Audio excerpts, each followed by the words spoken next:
Alors là, je vous ai trouvé un tout petit coin, enfin un tout petit point, pas si petit que ça.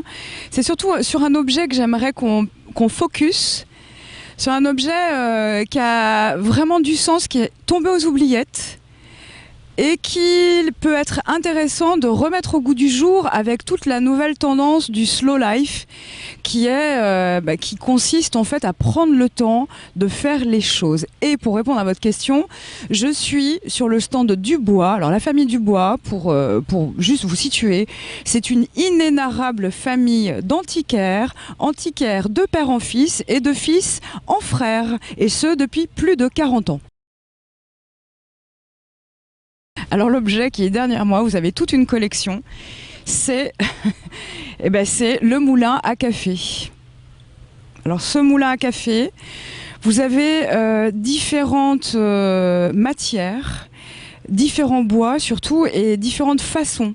Alors voilà, et ça c'est vraiment exceptionnel de trouver ça sur une foire. Tant de diversité de bois, vous avez du bouleau, vous avez du noyer, vous avez également de l'inox et vous avez aussi du bois peint qui était à l'époque, après, on va dire, la Deuxième Guerre mondiale, qui faisait office de décor dans la cuisine. En fait, ces moulins à moudre, donc le café, étaient accrochés directement, par mesure de praticité, au mur, de manière à pouvoir recueillir le café moulu. Absolument, complètement rare. Et d'ailleurs, il y en a un que je tiens à présenter. Donc celui-là, il date plutôt des années 60. On arrive à le reconnaître à son design. Les bords sont arrondis. Et surtout, il y a beaucoup d'inox et il a été fabriqué par les usines Peugeot. Celui-là est relativement ancien. Il est tout de tôle et il est peint. C'est vraiment... c'est une mine d'or, hein. Au stand de Dubois, numéro 63, du parc Gâteau, pardon, pas, pas, je vais y arriver, enfin du parc Gautier plutôt, là.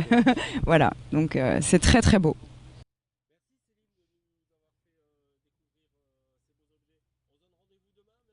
Même heure, même endroit.